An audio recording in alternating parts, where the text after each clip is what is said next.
Welcome into the CHGO Bears Podcast. CHGO Bears training camp coverage is presented by Ray Chevrolet. Shop the Freedom to Save sales event all month long by visiting Ray Chevrolet in Fox Lake or raychevrolet.com. They've been serving the community since 1963.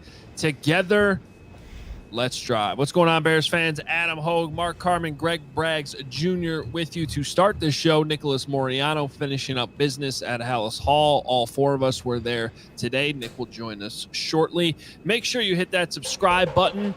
I know we're inching towards 58,000 subscribers yesterday. I don't know if we hit that or not, but we are right there. Greatly appreciate everybody jumping on. Also, shout out to all of our diehards. As always, I understand we are giving away a CHGO shirt on our Discord, and the Discord is exclusive only for diehards. So go sign up, allchgo.com/diehard. And Steven, our excellent producer, confirming that we did indeed hit 58,000 subscribers yesterday, which is a reason to celebrate. What's going on, boys?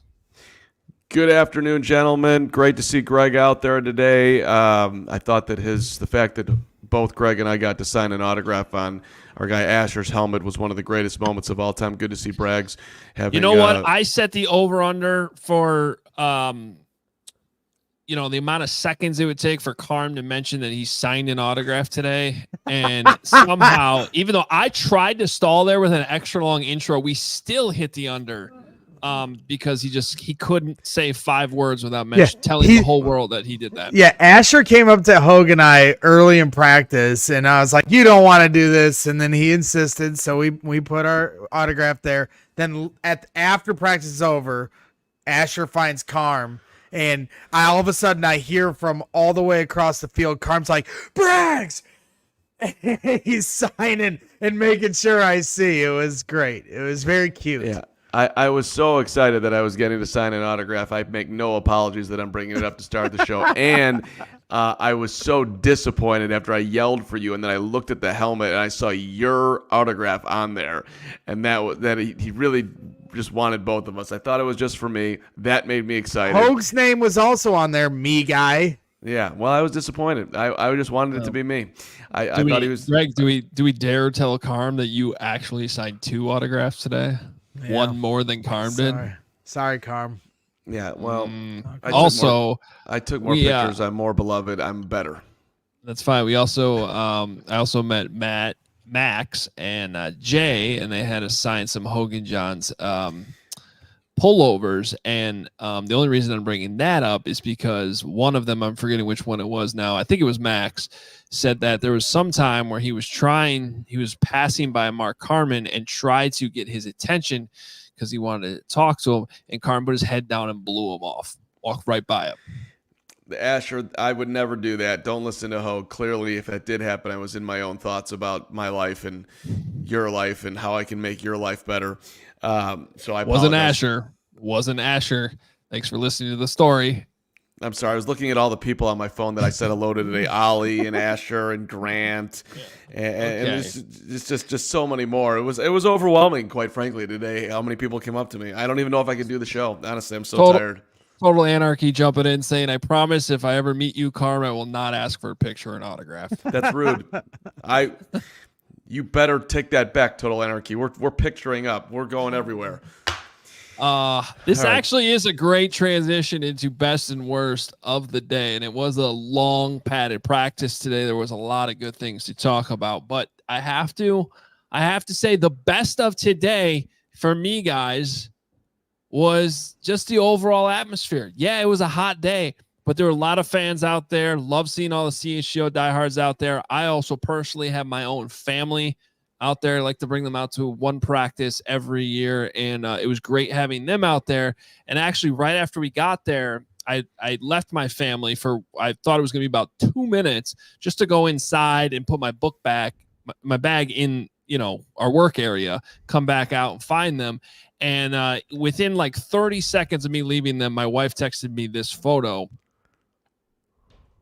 of my guy James just chilling with George McCaskey. That's how fast it happened. I thought that was Crocodile Dundee. We are pro George on this show. At least 2 of the 3 of us are. I like the hat. Yeah, well, come on. Carm's the one wearing at least. Look, So that's your best. That's your my best.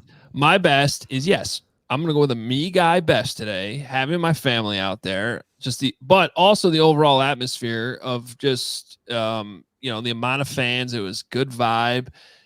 They were practicing where most of the fans were today. We got to see some good plays in that end zone. I got to hang out with my friend Greg throughout practice today. And also shout out to my friend Larry and his son Angelo. They were out at practice today, and Larry's dad as well. It was just a good day. It was a good day to be away from Mark Carman.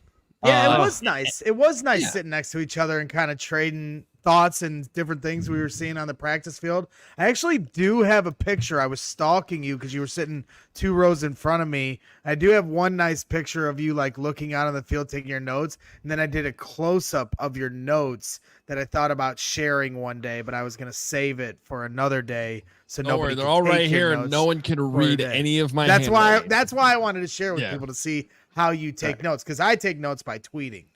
Yeah. Okay.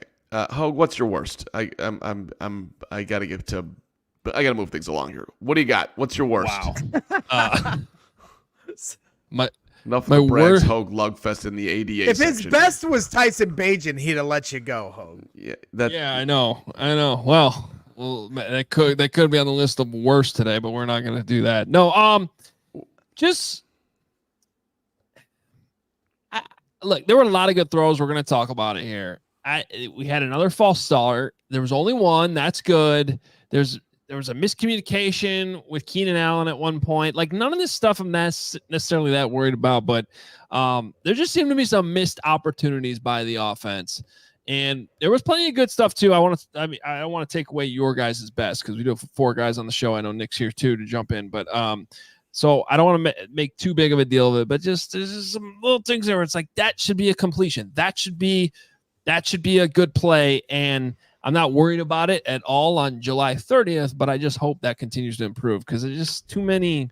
It's still too choppy for me on offense. I love Hoge raising the bar on the offense right now. That's a fair thing, Braggs. I see you shaking your head. I also see that Nick is about to be popping in here too, our fearless reporter leader who's getting ready to go to Canton.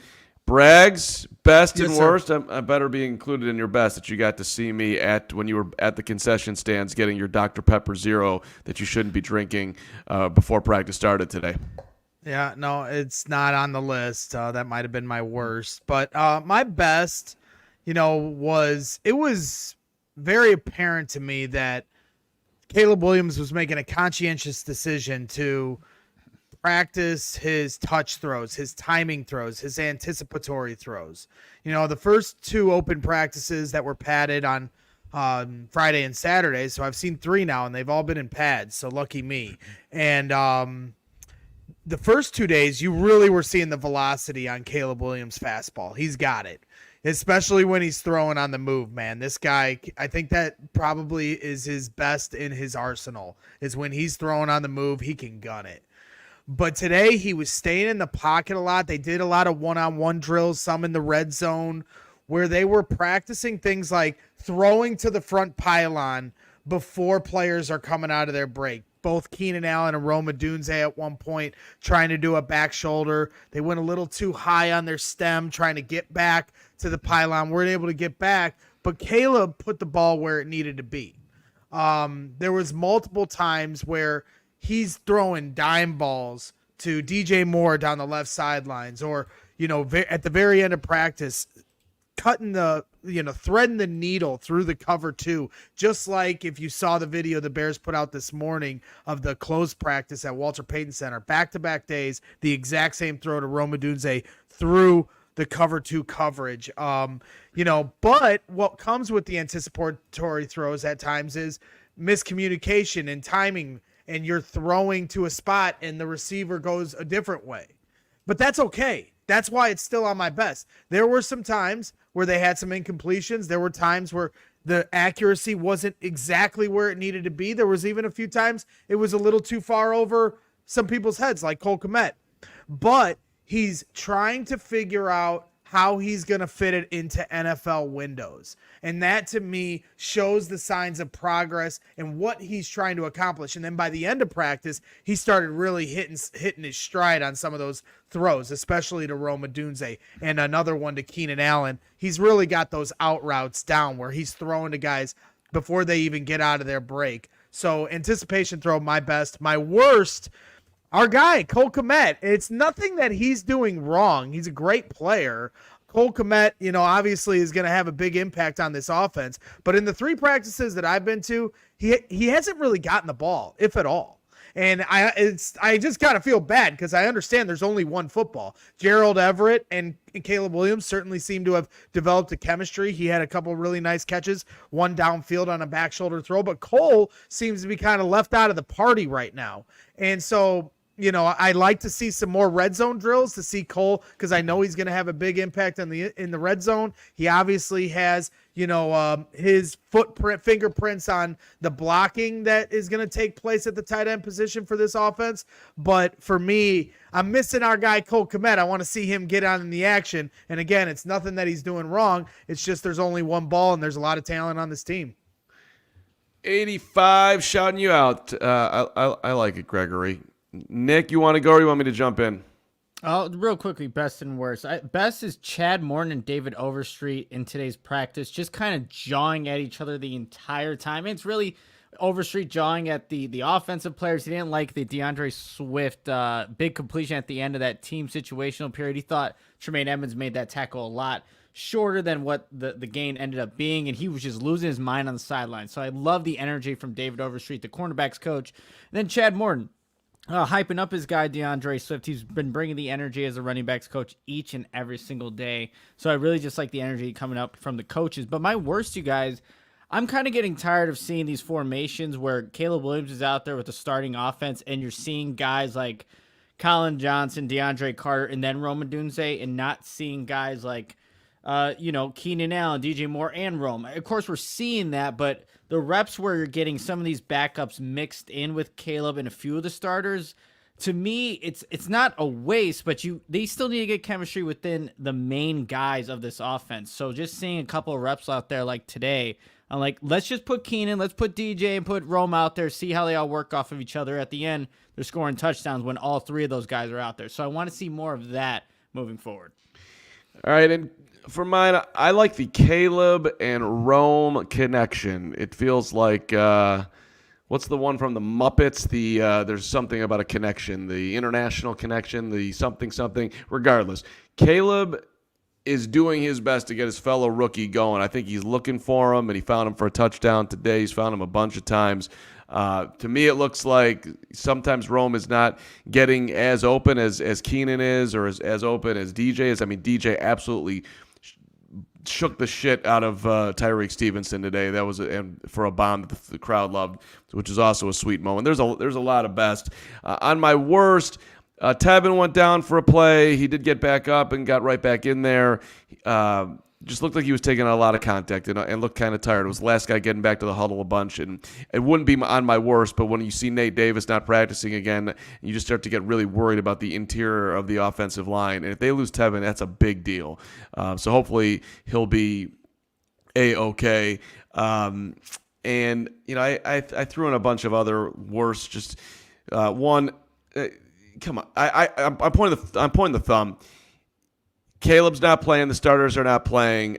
I did not do a good enough job asking Matt Eberflus his logic as to why. I mean, I think everybody just took it at face value. Most of the time the starters don't play in the Hall of Fame game, but they did say they were considering it. I didn't push on it. I just asked him what Caleb's reaction was or how he said it to him, and Flus's response, we'll play it a little bit later, is that I told him you're not playing, and that was it. So I think we could have pushed a little bit harder on the reasons for them not playing in the game, considering they're trying to be up to speed week 1. Well, that's going to be most of our next segment. I think that's partially because I think we know what the reasoning is and understand it, even if you don't like it.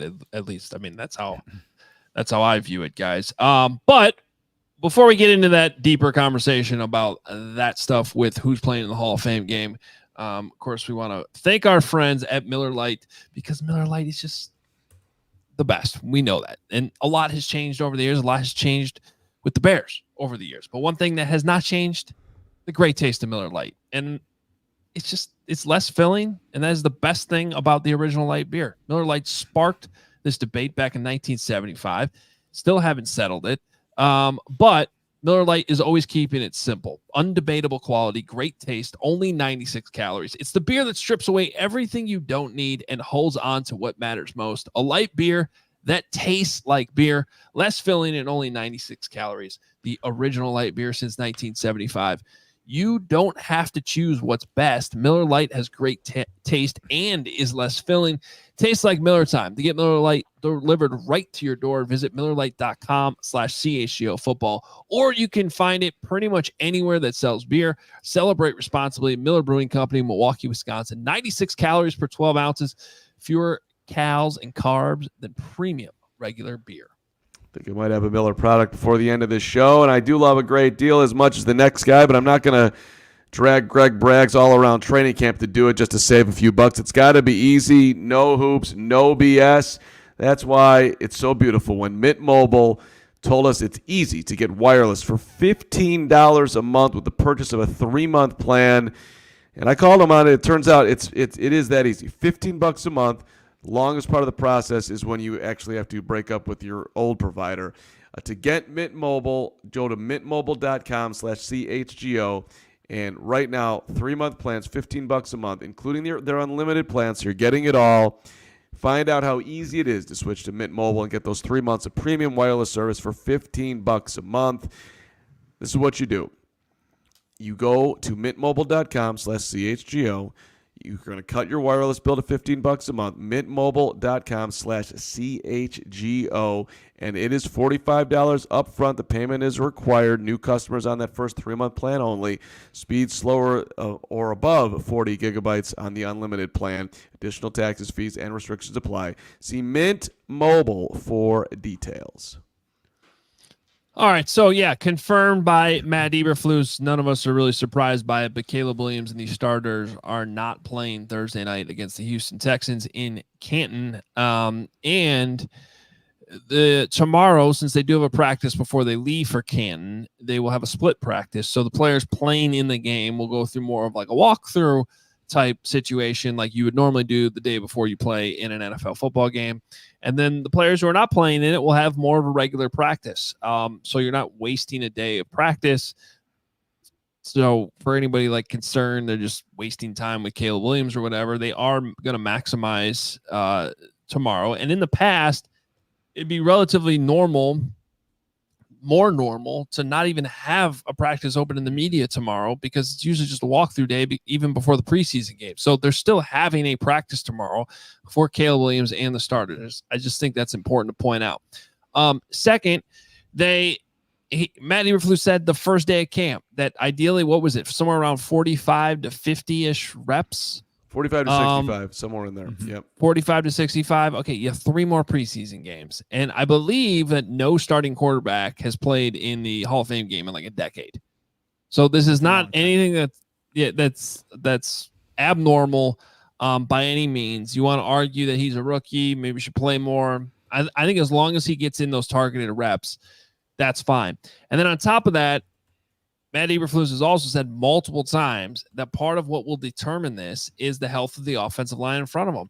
And the reality is we've seen in the last few days, Nate Davis not practice, Ryan Bates have to move over to guard. And I wouldn't say that it's been cohesive on the offensive line to throw them out against another NFL team right now.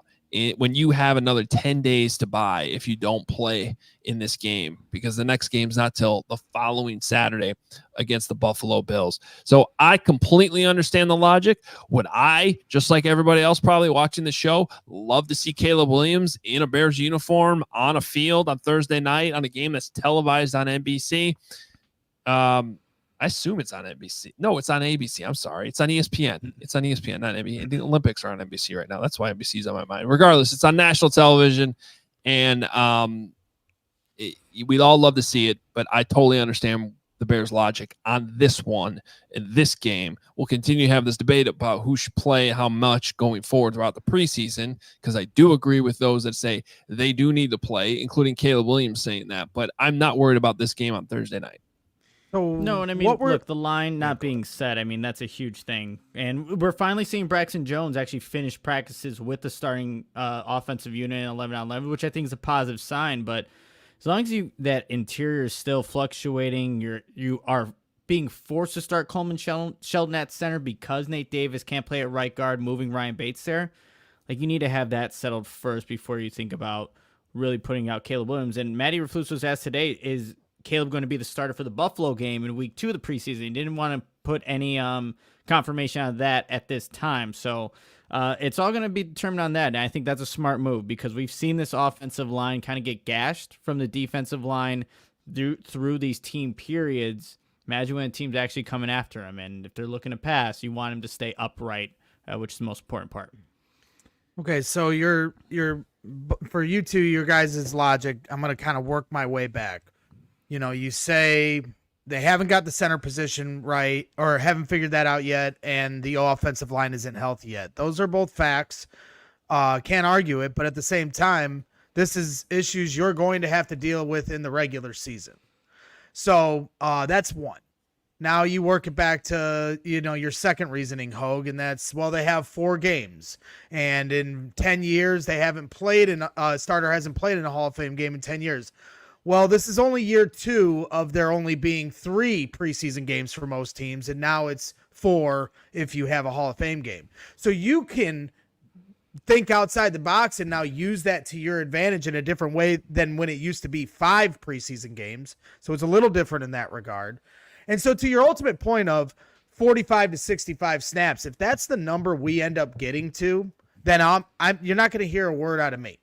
To me, ultimately, it's about having as many, if not more snaps than guys like Patrick Mahomes and CJ Stroud have when they play in the preseason. Because if we want to have a standard of what our quarterback wants to be one day, then he needs to do what the other great quarterbacks in this league are doing. So, I think they could have played on Thursday. I don't care who's on the other side of the ball for the Texans.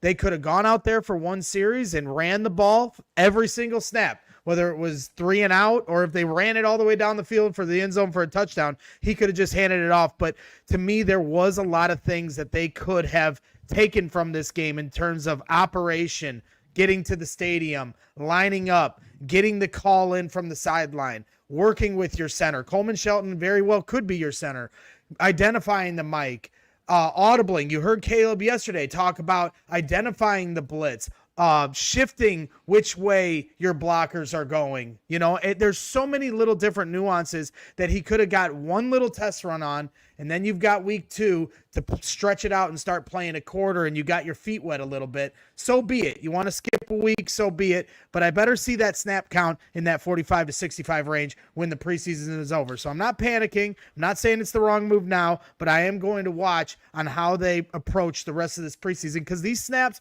are important. So the whole 45 to 65 thing for me, number one, that's not some gospel that this is the actual way. This is the way that other teams have done it. I get it, it's a copycat league, but I would rather them dealing with what they have right now. And what they have right now is a team that has shown practice after practice, it's getting better, but that they have operational issues. So to Braggs, to your point, if it was just handoffs, why don't we get the feet wet? You also have a quarterback who was pretty vocal about how he would love to play in the game, wants to get up to speed, saw more pros than cons, wanted to be out there. Again, not a huge issue, but these are the reasons that I would have let him play. Now, and Greg, I thought you made another good point. It used to be 4 preseason games. Now there's 3. So this is just a 4th preseason game, which is how it was for many years. If you go back to what CJ Stroud did last year, if you want to use that as the gold standard of recent note, which is very fair because he was a candidate to be the MVP of the league and is the offensive rookie of the year. CJ went 2 for 4 in his first preseason game. He threw it 12 times in his second. He was 7 for 12. And then in his third preseason game, they dialed it back. He was 2 for 4 again. So sure, they could do exactly what that is, exactly what the Texans did. That's still on the table for them. But just because it was done that way before, to me, it's not dealing with the issue that is now. And the fact of the matter is that they've had a lot of issues with the defense impacting their ability to snap the freaking football and the cadence. So we're watching the offensive line work with cadence a lot, early in practice right now. That's basically one of the main things they're doing. So to me, it would have been a benefit just to work on that for a series or two and then call it a day. Yeah, I mean, I guess it's how you look at it, because I take all that and I go, they're not ready to play a football game. They're not. So why are you forcing it when you still have plenty of opportunities here in these last 3 games? And I think that if anything, we got an admission from Matt Eberflus with this 45 to 65 rep thing that they screwed it up last year with Justin Fields. Because if you guys remember, he played 7 snaps in the first preseason game. He didn't play any against the Colts because they determined that those practices were good enough. And also I think there were some offensive linemen banged up there, so they didn't play him at all. And then he played 13 in the final preseason game as well. So he had 20 preseason snaps last year. And I also think that we got to take into account the time off. But so it's the game that got the preseason game that got chopped off was the last one. And I get it. Like, a lot of times starters didn't even play in that game anyway. But you don't even have the option anymore. That game doesn't exist. So if you think about how they did this last year, where they didn't play against the Colts, then they had 13 snaps in the last preseason game, and then they don't have that last preseason game. Basically, over a month went by, and your starters had 13 snaps before you got out there on the field against the Green Bay Packers, okay? And you looked like you weren't ready to play football. So I'm less concerned with playing in this game when I don't think they're ready, and more concerned that they don't have that gap again. Load them up in the final 2 preseason games, in my opinion, so that you at least get those reps in, and there's not this whole month-long period where you're barely playing football. Well, I think, too, the Bears might take that same approach, though, for the game against Cincinnati. That joint practice, I mean, Matty Eberflus has been talking about how crucial those reps are going to be. So if we see a scenario where Caleb Williams and starters don't actually play in that game because they valued that one joint practice as, beneficial to what they can do in terms of just growing as an offense, that wouldn't surprise me. Because, again, Matty Eberflus took that same approach with the joint practices against the Colts. And that would be a mistake. That would be a mistake. Yeah, it might be. Nick. I mean, they did 2 joint practices last year at the Colts, and then they used that as an excuse not to play an Indy. They do that again this time with the Bengals. I don't care. I'll let it off the hook this week. I'm not going to hellfire and brimstone it, but I'm sorry. 2 weeks from now, you have 1 open practice on August 15th against the Bengals. If August 17th, you use that as a reason to not play your starters at Soldier Field, your only home game to get acclimated with the Soldier Field environment, turf, crowd, everything, that's a mistake. You got to get your way to these snaps that they're talking about. Hoge, you're saying only 2 games instead of 3 games to acclimate to 45 to 65 snaps. So I'm sorry, like, at some point, the reps that you get in an open practice are not the same as the reps in a game. You are not tackling. You are, and a pass rush, you are not tackling the quarterback. So at some point, the rubber meets the road with the live bullets. You can't hide from it. You can't hide from it. And so you say, Hoge, they're not ready. Well, who's the starting quarterback on Thursday? Tyson Bagent. And is he not important to this roster? He's your backup quarterback.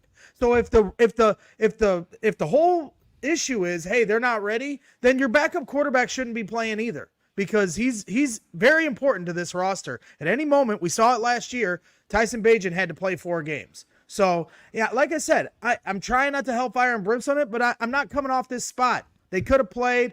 There's too many different excuses that I can poke holes through. It's not that big of an issue to go out there and start working on things. It's a simulated practice on the Hall of Fame game. I just don't. Maybe I'm old school, but I see people in chat saying I'm the meatball. So be it. But that's how I feel, and I'm standing on it.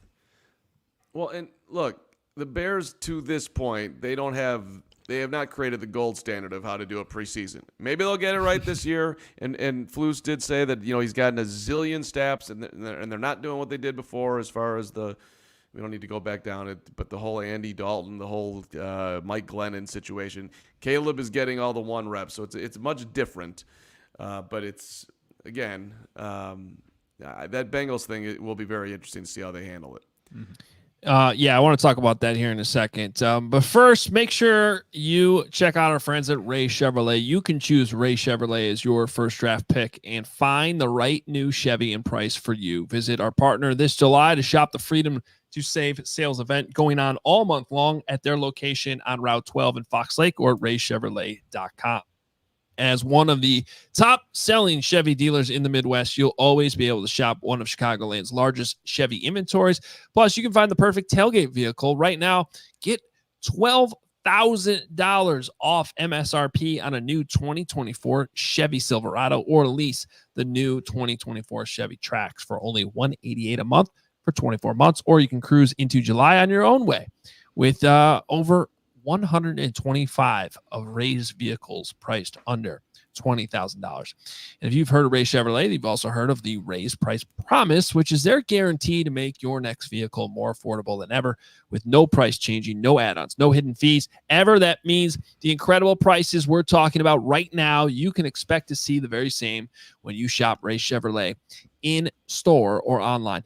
Shop the Freedom to Save sales event all month long by visiting Ray Chevrolet in Fox Lake or raychevrolet.com. They've been serving the community since 1963. Together, let's drive. Everyone needs to go check out Ray Chevrolet, and I need everybody to check out Sunnyside Cannabis Dispensary. It is your home for judgment-free cannabis shopping, a place where all kinds of visitors are welcome to explore, discover, and purchase a wide array of high-quality products. Sunnyside is everything you need to elevate your summer. It's a one-stop shop for all your cannabis needs, no matter where you are in your cannabis journey. Easy online ordering and in-store pickup. Great transparent loyalty program, the Sunnyside Rewards. And I'm going to highlight a couple of Sunnyside's house of brands for you. They have High Supply, and High Supply offers quality weed that's always available. They got buds that are expertly grown, lab tested, and available in vape carts, vape pens, flour, popcorn, shake, pre-roll shorties, and even concentrates. And they also have good news. They have the gummies, rechargeable vape pen, and cart, perfect for great moments with the crew, you guys. So I need everybody to visit sunnyside.shop for bright buys every day, including 50% off your first 3 online purchases. Enter promo code HICHGO at checkout to qualify. Exclusions apply. Sunnyside Cannabis Dispensary. Bright buys every day, only for 21 plus or Illinois medical card holders. All right. Let's put on our rose-colored glasses real quick, boys, and explain to the people why the future is bright.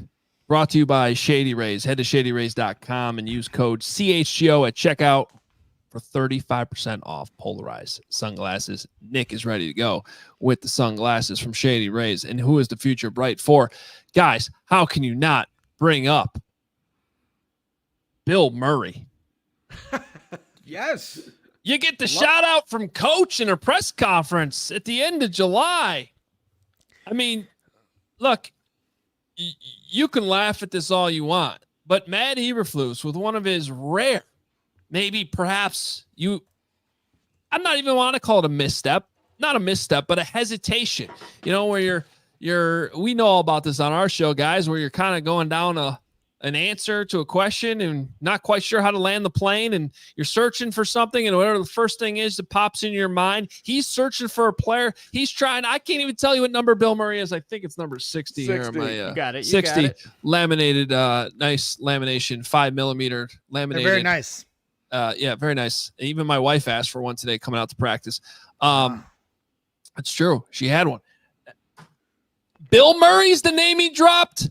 Bill Murray. But in all seriousness, I'm having fun with this. Bill Murray was the first guy to go in for Tevin Jenkins the other day when Tevin missed a couple reps. Tevin missed 1 rep today. I did not notice who went in for him. So I don't know if it happened again today. But Bill Murray in one-on-ones, we mentioned him the other day. He's been having some nice reps. He's quite frankly, he looks undersized, but I don't care what you look if you keep playing well. So if you're looking for something, Braggs, you're not happy about Caleb not playing Thursday night.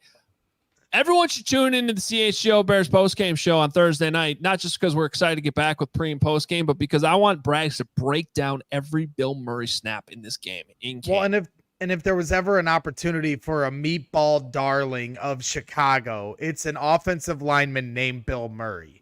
You got the gif where Bill Murray's putting on the bear down hat. He could recreate that. He could become like, a city legend like we've seen so many times with role players. Bill Murray, come on.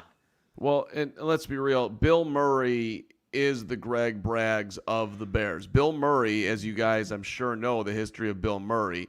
First of all, this guy used to be a defensive lineman. He was undrafted out of William and Mary back in 2020. He spent 3 seasons on the practice squad in New England, and then he was shifted to the offensive line, kind of like a bricklayer gone podcaster as far as I'm concerned, a.k.a. It's a little bit more. Braggs has been more revolutionary than Bill Murray, but he's right there for him. And now Bill Murray, after being on the Bears practice squad this year, apparently, the Flus – he sees gold in Bill Murray, and Bill Murray could be the key to the 2024 Chicago Bears. Now, Carm's taking it. Yeah, go ahead, Nick.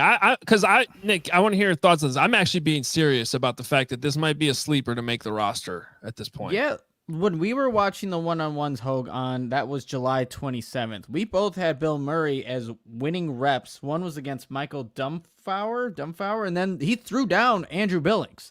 This was it was a really good rep. Today he got bull rushed by Montez Sweat. It happens, it's Montez Sweat, and he lined up inside, but he was the first guy to go in for Tevin Jenkins. When he went out for the 1 rep, it was Bill Murray out there. So, hey, Matty Eberflus could have shouted out almost anybody on the damn roster, right? But it was Bill Murray out of all the guys he mentioned. So I think that does... We have to watch him now because it's been a couple practices where he's made some reps now. This is interesting because this is officially the power of the Flus. He throws out Bill Murray. You 3 are going nuts for Bill Murray. And Hoge saying that I'm not being serious, which I'm not. Well, I can't tell when you're listening to the show or not because we talked about Bill Murray last week.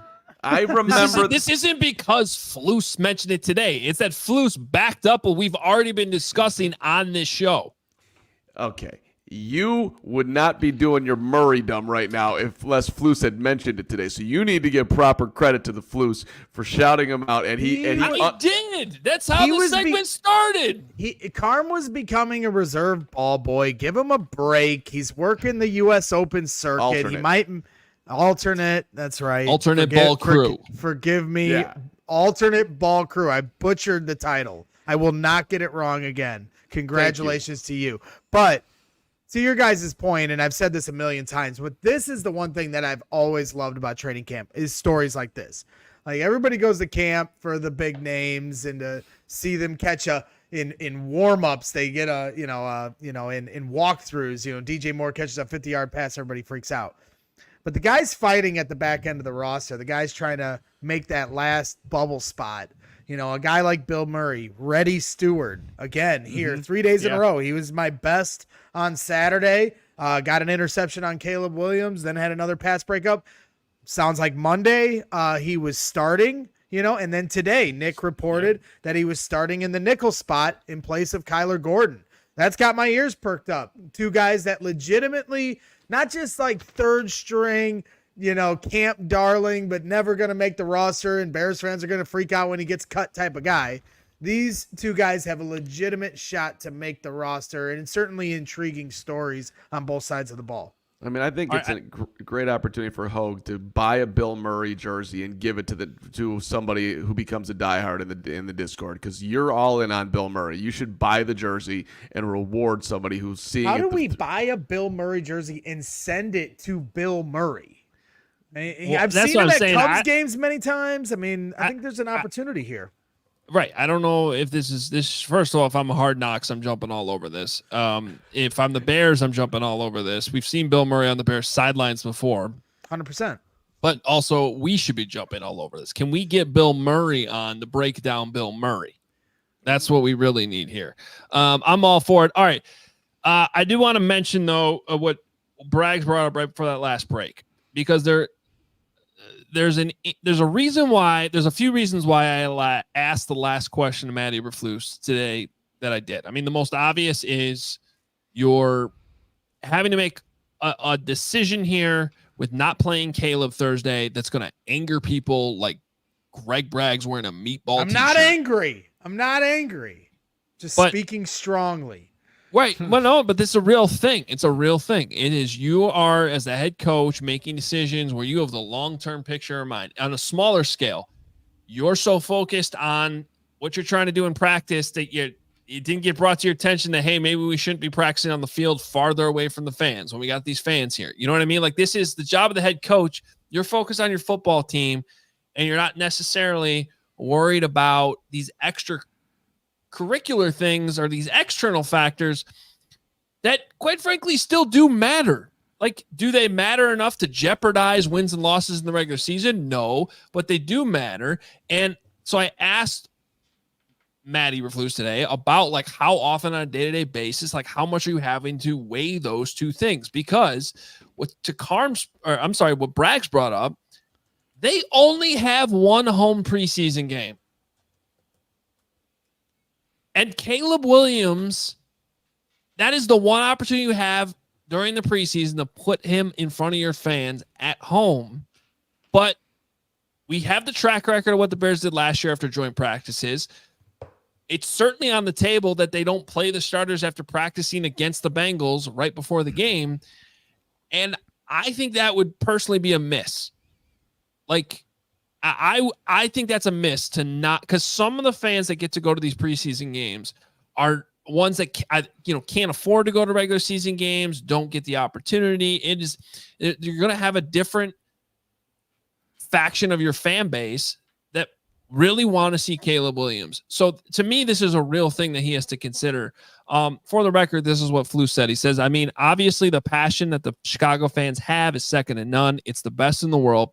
That's why I'm always mindful of decisions that we make to make sure that the experience is good for them out there. We want to have good passion, good hard work so they can see how we're working to prepare for the first game. But you always have to put in the front of your mind the safety and health of your football team to get ready for that first game. So it is a balancing act, but I think you can do both. You want me to start yelling again? Because No. The two things he mentioned were you have to consider the fans and you have to consider the safety and health of the football team. You also have to consider being prepared for week one. That's the other thing. It's not just about, we all want them to be healthy going into week one. There's already injuries right now, and they've only had 3 padded practices. Injuries are going to happen. This isn't some caveman take. It's the truth. And as I've said before, watching Tom Brady for the last 20 years, watching Patrick Mahomes, these guys get out there and get their reps. They get their reps. Has there been some catastrophic quarterback injuries in the preseason? Yes, there have. That's always unfortunate. And God forbid anything like that happens. But to not play your starters in any of these games, especially that Bengals game, right after you've played a joint practice where you can have a little bit of a chess match and have some adjustments from what you saw on Thursday, then playing them again on Saturday. Live reps, man. That's how you're going to be ready to week one against the Titans. I can't emphasize that enough. It's not just about health and safety. It's not just about my selfishness as a fan to want to watch him play every week. It's because I want this team to be ready to win a goddamn football game week one. Well, and I get the anxiety because of the way the Bears started the season last year, amongst a million other ways they've started the season. Let's go all the way back to 2019 when Green Bay came in and there was the most hype around the Bears that there's been since probably drafting Caleb Williams, and they completely laid an egg at home and scored 3 points. But look, I was actually, Hoge, I was surprised that you went down this road. I think it's interesting that you were considering the fans. I was not expecting that question from you. So I just props. I love the fans. I'm not saying you don't, but you're normally deep in the nerdy football corner of the questions. The other day you were asking about grass. I had to talk to I had to talk to upper level Bears management about you talking about the grass. Today you're going for the fans. I mean, you're getting to be more unpredictable. It's the unpredictable Hoge, which I do appreciate. I honestly, my reaction was like, who cares about the fans? I just get them ready for the season. That's where I was at. If I'm being honest, like that's like the icing and the cherry on top of the sundae beyond belief in my mind. Get the freaking guy ready for the season. Well, let me tell you why my head was going that way. But Greg and I were having this discussion in the middle of practice today, in this glorious, Tuesday practice that we got to enjoy together. Because let's be honest, okay, the first hour of practice right now is boring if you're a fan. Okay, now the coach in me appreciates how they're doing practice. I love that they're walking through what they're going to run. Okay. They're spending a lot of time on that. The mental side of the game is so important. Okay. Even during these training camp practices. And then they're eventually ramping up. They get into stretching, then they get into individuals, then they do a little one-on-ones, then they go to 7-on-7s, then they go to 11-on-11. Like there's a natural build, okay, to the whole thing that makes a lot of sense from a coaching standpoint, as you're trying to take what you're accomplishing in the meetings to the football field and end the practice able to say, okay, they either passed that test or they didn't pass that test. Like I think a lot of what they're doing makes a ton of sense as a coaching staff. But if we're being honest, like I'm telling people who's coming out to practice, I'm like, go enjoy the festivities for the first hour. Like you might not end up with the best seat, but all the other stuff going around House Hall that you can participate in, the kids zone, go in the Walter Payton Center, you really don't have to be at your seat until about 11:30, 11:40, because they're not doing a whole lot during that entire time period. And so that ramp up tends to be a little bit boring if you're a fan. So that's where my head was at, Carm, like just being like, weighing what's good for the fans that are coming out versus what's best for the football team. And I think we all agree at the end of the day, everybody wants them to win. But a lot of fans are putting in a lot of time and effort to get to these practices, and it's a boring start every day. Well, listen, the very basic part, I'm 1,000% with you. Wherever the most fans are, put the most interesting action on that field. Do that for the people that are coming out. That makes a whole lot of sense. But I do think you're kind of forgetting, Hoge, just a first fan's eyes. Like if you're coming out there for the first time and you're seeing there's DJ, there's Caleb, there's Rome, like what they're doing doesn't really matter at that point. Like you're just kind of geek to see your heroes, really, or I don't know if heroes is too strong at this point for some of these guys, but well, that's why there was a line to meet Greg Braggs today. Exactly. They were trying to meet their heroes, and he wasn't doing anything interesting. But I don't. I listen.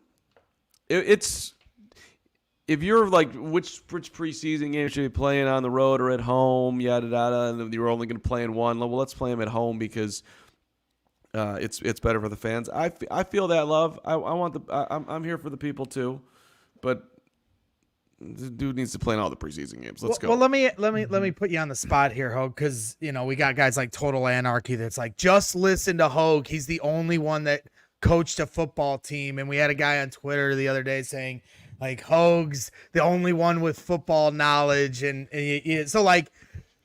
That aside, because I think everybody brings a little something different to the table in terms of what the football knowledge we have here on the show is, but you have coached. And so in terms of the way they practice, and like you said, very slow for that whole first hour, even a little tick over that first hour. And then in the second hour, they ramp up to 1-on-1, 7-on-7, 11-on-11. A lot different than we've seen in my 25 years of going to training camp, Total Anarchy. And not every coach practices the same. And so for you, is this the kind of process that you would do with the limited reps that you now have at your disposal as an NFL coach? I think, well, some variety of it. I think it's also important to point out that this is even different from what they've done the last 2 years. Like I agree. And I think, I can't speak for every program, but from what I've seen over the years, also covering the practices, and you've seen this too, Greg, for all the years you've been out there, which goes even, quite frankly, farther than me in the timeline. Nick, yeah, exactly. Nick as well. He's standing next to me at Bourbonnais for decades. I'm not sure any year has matched the year before. Like whether they've changed coaching staffs, which has obviously happened a lot, or they're just changing from year 1 to year 2 with the same coaching staff. Like every coach makes tweaks. And I'm just saying that like this year to me is the most drastic I can remember, in which there's a gap between what I think makes sense with my coach brain for what they're doing versus what might actually be the most entertaining thing for the fans. That's all. I, if anything, I'm defending the Bears for what they're doing. Well, and that's what I'm asking, because I'm not asking about the fans. I'm talking about to have this team prepared for week 1. Yeah, I like it. I like it. I'm not saying it's the answer, because I think because on that side of it, I'm trying to say like everyone makes adjustments every year because some things work and some things don't. To me, there's no such thing as a perfect practice. You know, like we do special teams first at Carmel. Okay. But that isn't going to get the guys necessarily the most amped up to start the practice. So if you want to be like high flying right away and set the tone, well, then maybe that, like, my point is there's a pro and con. Basically, however you structure practice, there's always going to be some downside to whatever the upside is of what you're doing. And I'm just saying, like right now, to me, the downside is less on the Bears side and more just on the fan side watching. But I think for what the Bears are trying to accomplish, it makes sense.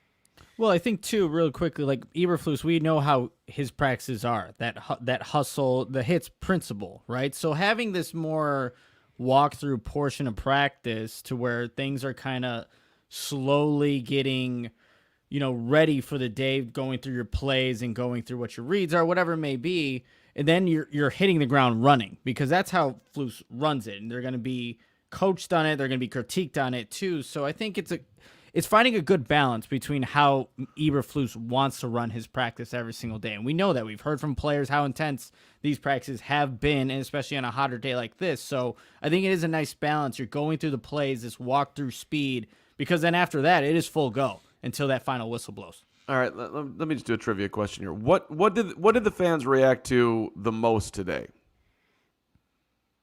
The balls being thrown in the basket. That's exactly right. Yeah. Bozo frickin' buckets. Very, very basic. Did it go in? Did it not go in? Caleb went 2 for 3 back-to-back times. He hit just this huge net that with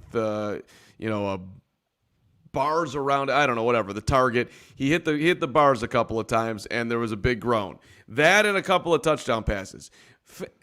There are very few fans out there, and God bless them, and that are sitting there like, I really liked what Dominic Robinson did on that rush. I mean, people are watching the football and looking for big time plays.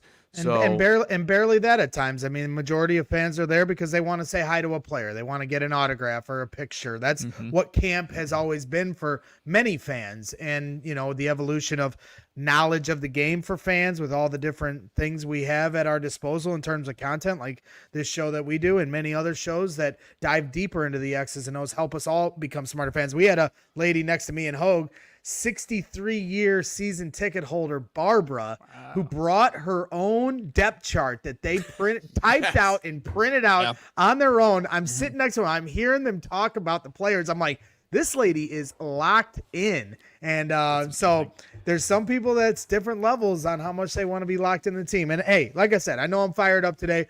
I'm not necessarily disagreeing with any of the process decisions they're making at this point, whether it's practice or the Hall of Fame game.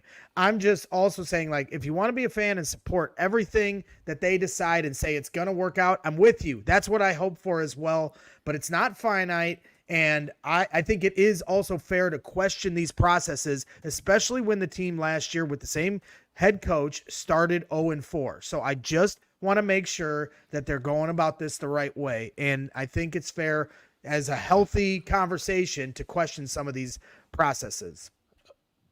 Hoge, I got to tell you, I got to come clean. Me and Nick were both hanging out today while you and Braggs were hanging out, and we were both terrified that we had lost the laminated Hoge because we didn't have it on us. So and Nick started like, I'm not sure where mine is. And I'm like, neither am I. But it's in my car. It's in my car. I got it. We didn't lose it, Hoge. We have it, and we thank you. That's fine. We were scared though. We were legit like, oh shit! If we both have to go up and say we both lost it, yeah, you're fired. yeah, we're done. I still have mine. Yeah. Well, I did challenge Barbara. We were all very impressed with her roster sheet that she had. I did challenge her to go next level though, level up, right? Which is the theme of this training camp. Level up to lamination. You level up to lamination, then you got everything going for you. This freaking Hoge, he cut the corners of the lamination so it doesn't poke at you. That's the level of detail that Coach Hoge brings. Can we pivot to Khalil Herbert, or is there something else on your mind here, Hoger, or anyone for that matter? Well, can we just talk about the Hard Knocks trailer real quick? Then we Sure. can go to this backup running back. Absolutely. You will take those words out of your mouth. Carm loves his backups. I will Carm heard one thing that Khalil Herbert said today, is so excited about it. I can't wait to hear it. No, I'm excited about it. No, did you guys see the trailer? The trailer came out today. I did. I loved it. It's sweet. I love how you called me this freaking Hoge, which is, I think, how you worded that. We need to have that pulled. That was amazing. Well, this freaking trailer, I was watching it next to Carman. I literally pointed at my arm. I don't think he understood what I was trying to tell him, but I had goosebumps.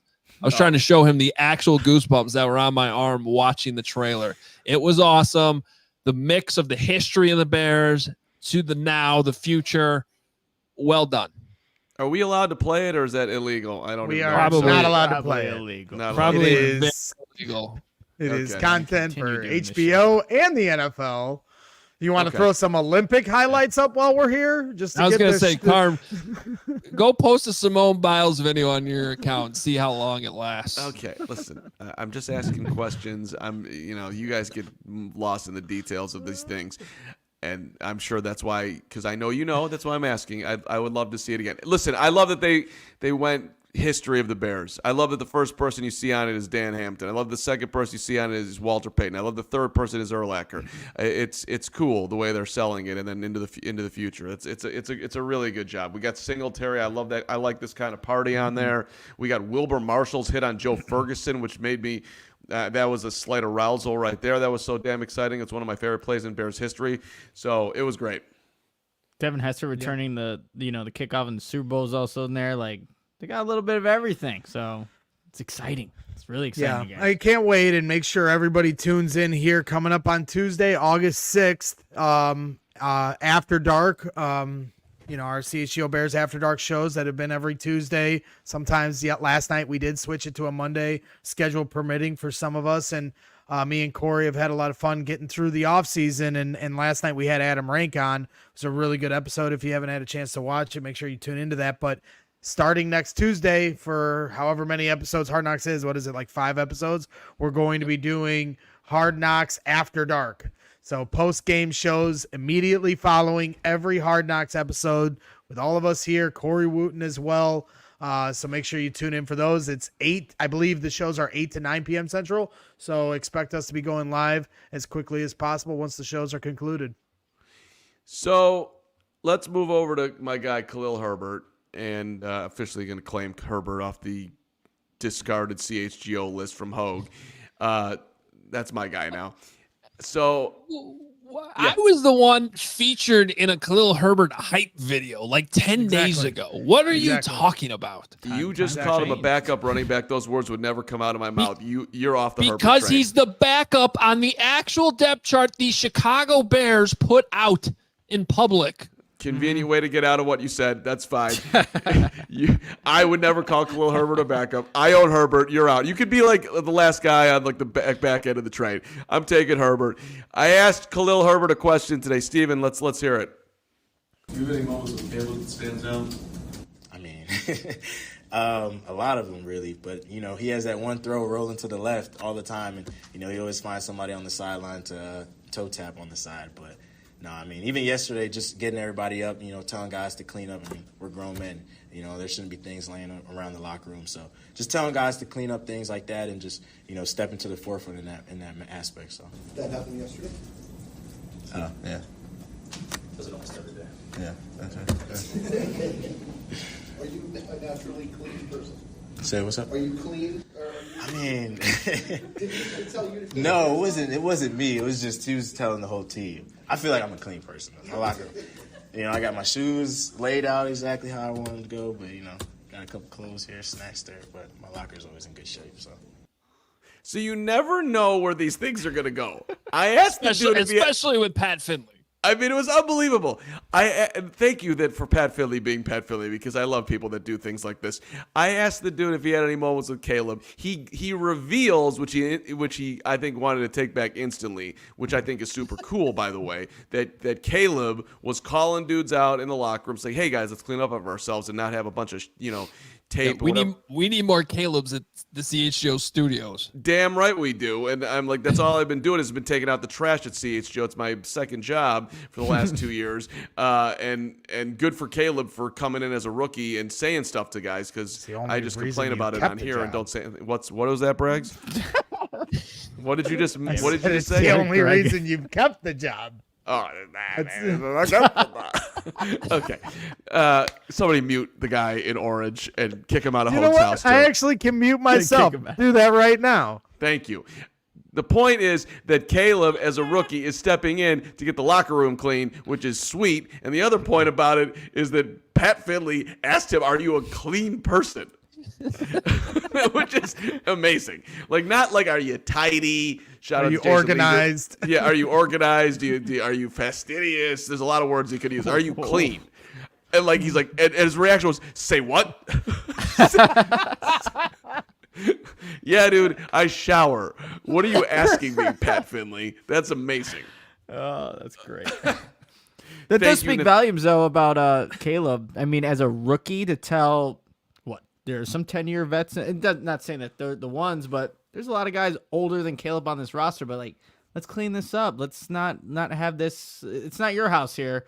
So it's like it's really telling that he has that leadership ability to speak out, regardless of the situation. I don't make too big of a deal out of it, but I like it. It shows what's going on behind the scenes. And Hoge, I want to know what's going on in your head right now with that smile on your face. I just no, I'm with you on the question for Pat. He manages to top himself all the time, and you know the buttons. Like when his brain just starts to oh, I got it. This is a Pat Finley moment.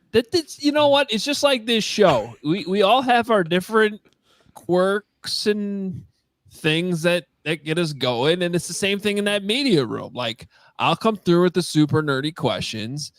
Pat will come through with the very awkward questions, and Carm will do Carm. Yeah. I mean, I will do an awkward question. I'm not trying to slander Finley, because I've done plenty. I could name many of them, including the one to Joakim Noah, which I still watch once a year. But that was a good one. Are you a clean person? He's cleaning up the locker room, man. Yeah. And and Khalil Herbert appreciates. Khalil Herbert, by the way, does have a nice. I would call him clean. Is to Finley's thing. His locker is always in good order. Mm-hmm. Not that I'm expecting each locker, but I've interviewed Khalil a ton. He's pretty clean. He's pretty organized. You're the locker inspector. Okay. Yeah. I do want to get to a couple of football notes here from the notebook before we get to super chats and get on out of here. But I did mention off the top, just as my bad for the day, is just some of the missed opportunities on offense. I did actually, just while we were doing the show here, kind of tally up in green my good plays for Caleb Williams today, and in red my bad plays for Caleb Williams. Came out 7-5 on the green side, so I had 7, good plays, which I categorize as like it was a good play by the quarterback. Not necessarily a diving catch by somebody else, because there were, like Colin Johnson today, for instance, had a great diving catch in the back of the end zone, right? So, but it doesn't necessarily mean it was a great ball. I think that one actually was. I think it was Rippin who threw that one. I'm not entirely sure, but regardless. So just to give you an idea what today was, where I was coming from on that, like, you have Williams overthrowing Rome Odunze in the back of the end zone, right? But then he hits Keenan Allen on a nice touchdown right after that. So and then I have an overthrow to DeAndre Carter on here. However, in 7-on-7s, the go ball to DJ Moore down the left sideline was outstanding and right in stride. And to what Khalil Herbert was just talking about in that clip, the absolute dart that he does every single day at some point where he's jumping up in the air, throwing across his body, and he manages so often to put that right in the perfect spot on the sideline. And in this case, it was Steven Carlson who was able to toe tap. And I mentioned on Twitter, it's just, to me, it's remarkable how accurate he is on those. Heads up play, Montez Sweat got his hands up in the air and swatted a pass down on like a little short throw to the outside. It went straight up in the air, and Montez probably would have been able to intercept it as the ball came down, except Caleb Williams jumped up and swatted it down to the ground. So a nice heads up play there by Caleb. He also fell in that play too. So it's like, I like that he has those instincts, but hey man, we don't need QB1 to be falling on the ground and twisting an ankle or anything like that. Well, that was kind of a freaky play because, again, it's Montez Sweat making contact with the quarterback, but that wasn't on Montez Sweat. They're both going up for the ball, and I like the heads up nature. Then we had a miscommunication with Keenan Allen. He got picked off by Jaquan Brisker on I think he was throwing a Cole Kmet on that play. He was, but it wasn't that great. And then way behind him. Missed a DJ Moore where they maybe weren't quite on the same page. So there was like 3 plays there all in a row where I'm like, man, all right, this is starting to add up a little bit. Then you go to the 2-minute drill. Great throw to Keenan Allen. Perfect timing on a screen to DeAndre Swift. Beautiful touchdown throw to Rome Odunze. And then I think they were practicing a 2-point conversion there at the end, and it was another nice throw to Rome Odunze. So that chemistry with Rome Odunze building. So it's just like probably what you chalk this up is to a talented rookie having a rookie training camp right now. Mm-hmm. Guys, I think Eric has a really good question here, and Mark and I were actually talking about this early on in practice. Does the offense look better when it's in the hurry-up 2-minute? Is it allowing Caleb to play faster? I think we've seen more success from the offense in team drills when they have been in a situational period. It's been more even that way. When it's been straight-up team period going against the defense, like there are a lot of times where there's not completions happening, but for whatever reason, the hurry up, the situation, and we saw it today at the end of practice where there's there's a touchdown to Rome and then the completion to Rome again in the back right corner. It does seem like the offense is becoming a little bit more even with the defense in some of these situational periods. Not saying that the defense isn't winning any of these, because they definitely are, but in terms of when it's going 11 on 11, the offense, I would say, is having more success when they are in these situational periods. Yeah, you saw on Saturday in the 2-minute drill, Montez Sweat got the strip sack. Eberflus pulled him off the field for touching him. Then there was the almost interception. That wasn't a great 2-minute period. But then today, the offense bounces back. They have the quick out. He's throwing that ball with anticipation before Keenan Allen comes out of his break. Keenan was even able to turn that one upfield. That was the first time I've seen one of those quick outs where it turned not just into a 7-yard gain, but like a 15, 17-yard gain. And then the slip screens definitely seem to be their bread and butter with the running backs right now. Obviously, trying to decipher how good the run game is without them really tackling in the trenches is hard to see. And then 2 straight days, yesterday and today, those throws to Rome Odunze and Tyler Scott. I was surprised you didn't bring this up in your notes, Hoge, because I know we both made mention during the one-on-ones that Tyler Scott had more than a few plays where he ran really good routes. Velus Jones also had a couple good routes, but Tyler Scott even more so. So those guys are certainly intriguing, certainly Tyler Scott at this point. Tyler gets open, but Tyler does not catch difficult balls. If the ball's behind him, it'll hit his hands.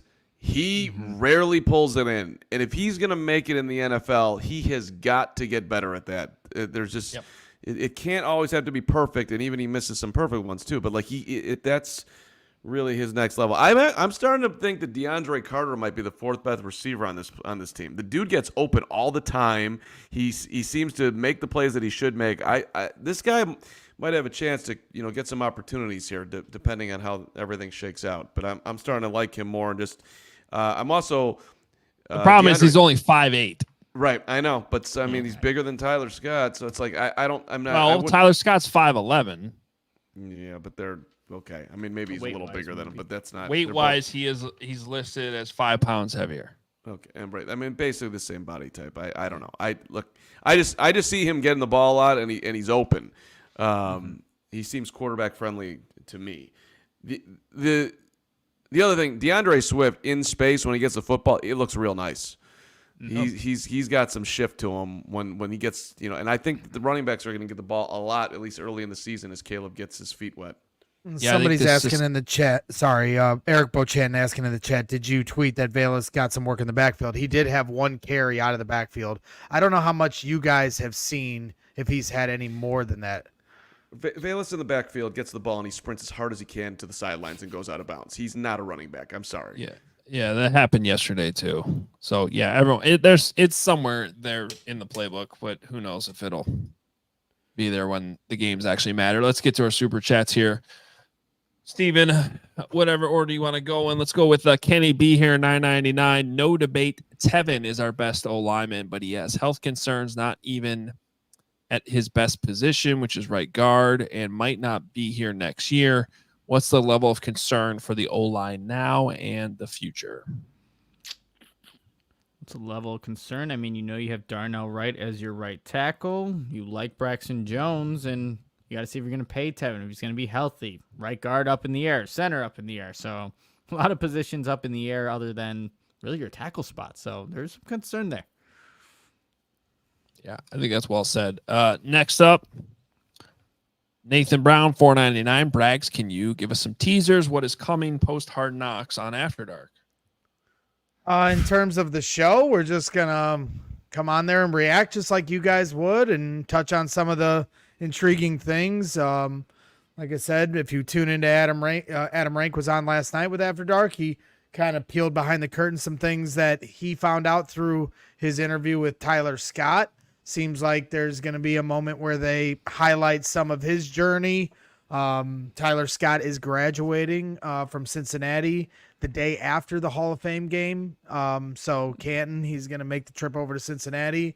So I think Hard Knocks is going to follow him along over there for graduation. Tyler also got married this summer, same day as Gervon Dexter, the exact same day, actually. So we haven't really heard too much about who they're going to spotlight there, but seems like that's going to be one of the storylines. Looking forward to hearing what else there is. But make sure you tune into our shows. They're going to be a lot of fun. Nathan, let me help Braggs out here. You're going to have the best review of Hard Knocks ever when we come on right after the show. Be there, Nathan. We got this for you. Not if Braggs keeps giving away the entire plot of Hard Knocks a week before it airs. Yeah, that's true. But this, these are for the people wrong. that stick it out all the way until the hour 12 mark of this show. It's not like I started the show with it. It's at the very, very end for the people that made it all the way through my screaming. You're so calculated at all moments. It's really amazing. The brilliance. Just wait till you see my calculation for your upcoming murder. You all heard it here first, you guys. If you stayed this long. Well, don't let him I'm come not to sure London. you need HR. I think you need to call the police. And in terms of calculations, if you're committing murder, that was not a good calculation to announce it on the show. Adam Rank announced it last night. Tyler Scott announced it on Adam Rank's show. I'm not spilling anything that isn't already out there. No, I was talking about your premeditated. Oh, the murder. I'm sorry. That. Sorry, the murder is spoiler alert. I should have surprised you guys. Listen, all right. When we go over the London Bridge, it's well above the River Thames, and someone's going down. Thames. Whatever. Thames. We're gonna get that right. No, I we're was not. at the river. I'm gonna get it right. I was No at one the else River will. Thames, and nobody knew what the name of the He damn just did it river. wrong again. He made it Thames. Thames. Thames. Come on. Say it again, Nick. Today we're gonna get it right. I'm gonna let Hoge say it, and then we're all gonna say it. River Thames. River Thames. There it is. The River Thames.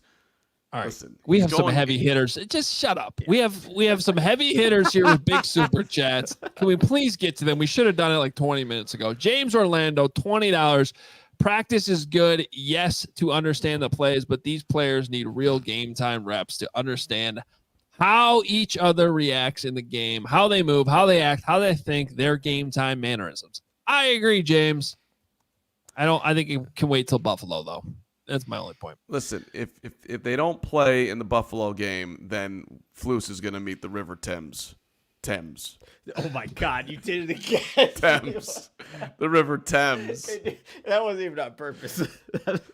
Listen, we're doing a video when we get there, and no one will be able to pronounce it. Even the tour Yeah, guides. we'll interview the people from London to see if they pronounce it. That's actually how we will both be murdered by someone else. Yeah, we'll talk to the souvenir people there, and they won't know how to say it. I promise you. Does it occur to you it's pronounced the way it is? Probably because of their accent. No, it didn't occur to me, the bloody chap. It did not occur to me that was the reason for the River Thames.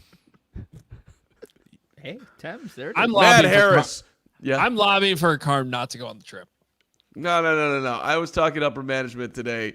If anybody's not going, I'm not going to say who it is, but it ain't me. Tomorrow's your deadline, truefantravel.com. Oh, yeah, If that's anybody right. out there wants to deal with that in London, please sign up. Blake, you're Matt in. Harris, $20. Gents, odds that the Bears sign a veteran O-lineman like Williams or Bakhtiari in the coming weeks.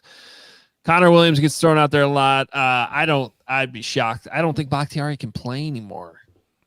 I doubt it's him either. Yeah. They don't really have a need at those tackle spots either. So Certainly, Bakhtiari. Bakhtigan. Crystal's here. We're trading for Tristan Wirfs, right, Nick? Hell yeah. Bring the Iowa Hawkeye. Let's do it. Crystal, please, for the love of God, save me. $20. Hey, guys, just sending love today. Hopefully, I'm able to see you guys on Sunday. Keep up the great work. Love Crystal's you coming guys. back to practice?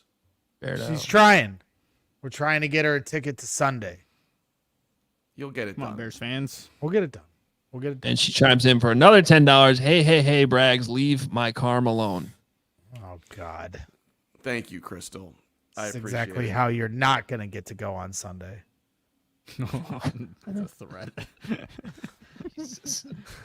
He means that, Crystal. Watch yourself. The guy's vindictive. Look at him.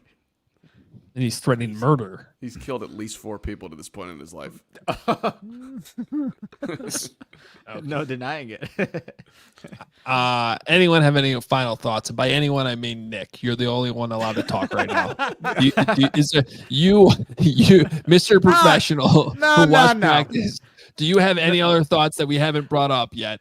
No, I think we're good, you guys. We can end this show. We can. No. We can We're move not on ending this from show. practice. Oh, No. We're not into this show. I have my final thought. To Anarchy, to Miller, and your boy Boogie, who's the other idiot in our Discord that's always fluffing up Hoge. Get the hell back over here and sit on Hoge. The Bears Show on Twitter. All these guys that just worship Adam Hoge's football acumen. You know what? I'm sick of it. Nick played high school football. Mark is Mark, okay? And yes, I am a meatball, but I will challenge Adam Hoge, his special teams unit, any day of the week. The three of us, give us a special teams unit. We will take on Hoge's special teams unit, and we will find out exactly who's going to get the job done. We will take him. No. Oh yeah. See that? You see the quick reaction? That's what you get here. No. God, be careful.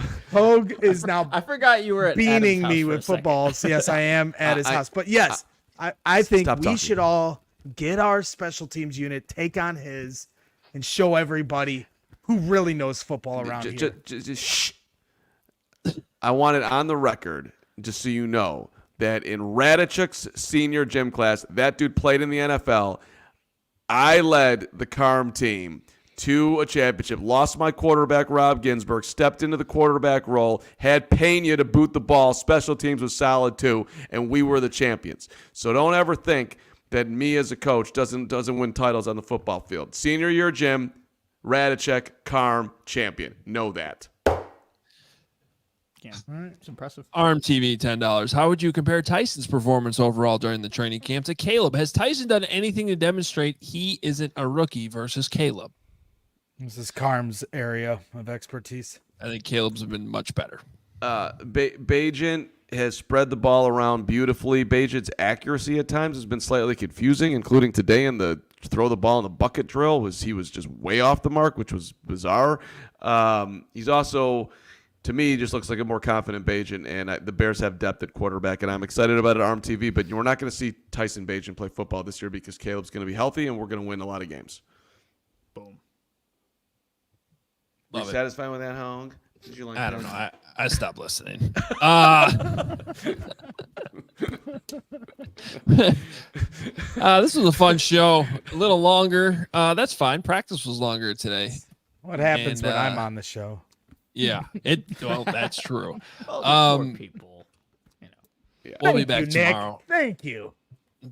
We will be back tomorrow, and there will be only 3 people Yes, on the show. I will mute myself. And then what I'm really looking forward to is Thursday night. We have our pregame coming back, our postgame. We have football, even if Caleb's not playing. We have Bill Murray to watch. Okay, come for Bill Murray. And Where did he go to for college? I told you earlier in the CHGO. show. Where did he go to college? I'll have to check my laminated. It's William and thingamajig. Mary. 3 years in the practice squad with the New England Patriots. A year with the Bears. Who's DeAndre Maybe he's Houston the Carson, answer. William and Mary? Yes. Okay. Yes. I Right? believe you're right. There you go. Look at William and Mary just pumping out prospects. There we go. Check out all our coverage, allchgo.com. Become a diehard. Get the newsletter in the morning. You have one more day to sign up for our London trip, truefantravel.com. If you've been on the fence, just do it. I promise we're going to have a great time. It's coming up October 9th through the 15th. We talk about it basically every day on the side, all the cool things we have planned. Go to truefantravel.com. You will find our trip there. The deadline to sign up is July 31st. That is tomorrow. So get it done and come join us. It's going to be a lot of fun. Can't wait to see you all there in London. Can't wait to see you all tomorrow right here, same time, 2 o'clock after practice. We'll have you covered with another Bears post-practice show right here on the CHGO Bears Podcast. We all silly like the mayor.